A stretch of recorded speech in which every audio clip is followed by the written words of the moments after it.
Good morning मित्रांनो, कसे आहेत तुम्ही? मजेत ना? स्वागत आहे तुमचं आपल्या नवीन यूट्यूब चॅनलमध्ये. तर मित्रांनो, आज आपला व्लॉग आहे हा मार्लेश्वरला जाण्यासाठी. तर आपण आता संगमेश्वर रेल्वे स्टेशनला उतरलो आहोत. काल रात्री मुंबई छत्रपती शिवाजी महाराज टर्मिनस येथून कोकण कन्या एक्सप्रेस आपण पकडून आता संगमेश्वरला उतरलो आहोत. आता संगमेश्वरवरून आपण संगमेश्वर बसस्टँडला जाणार आहोत आणि संगमेश्वर बसस्टँडवरून आपण देवरुखसाठी जाणारी बस पकडणार आहोत. हे संगमेश्वर बसस्टँड आहे. आता आम्ही संगमेश्वर बसस्टँडला पोचलो आहोत.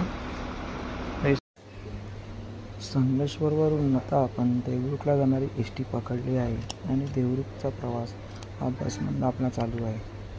बाहेरचं वातावरण एकदम मस्त झालेलं आहे. पाऊस आहे, हिरवगार असं वातावरण झालेलं आहे.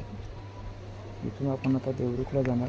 देवरुखला आपण मार्लेश्वर गाडी आपल्याला भेटेल, तिथून आपण मार्लेश्वरला जाणार. हा आपला प्रवास चालूच राहणार आहे, बघू शकतो.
देवरुखला उतरून आता आपण मार्लेश्वर एस.टी. पकडली आहे, मार्लेश्वरला जाणारी.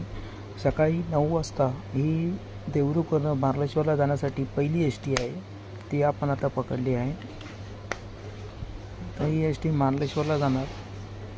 सकाळी 9ची पहिली एस.टी. मार्लेश्वरवर आहे. त्याच्यानंतर 11:30ची आहे आणि दुपारी 2ची आहे. अशा 2-2, 3-3 तासांनी, 1-1 तासांनी गाड्या आहेत देवरुखला जाण्यासाठी, मार्लेश्वरला जाण्यासाठी. आणि आपण आता ही गाडी बघू शकता.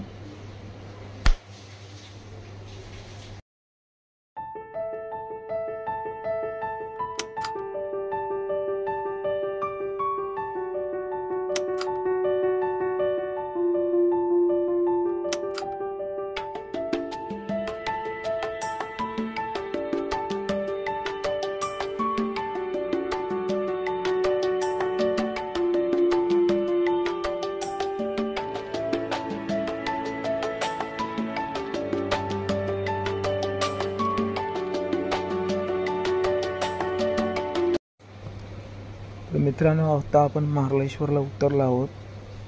मार्लेश्वरला उतरल्यानंतर इकडनं ही कमानी गेली, तिथं खालून आपण इथून चालत जायचं आहे. समोर दिसतात त्या पायऱ्या, ही साईडची सर्व दुकाने आहेत.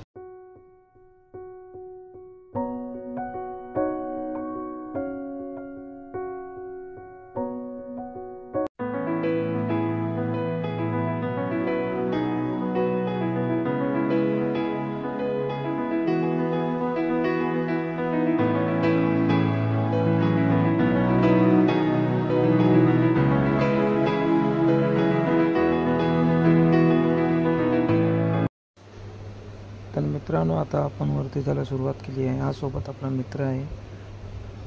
2 सबस्क्रायबर आपल्याला इथे भेटले आहेत. छोटे सबस्क्रायबर आपला व्हिडिओ बघत असतात.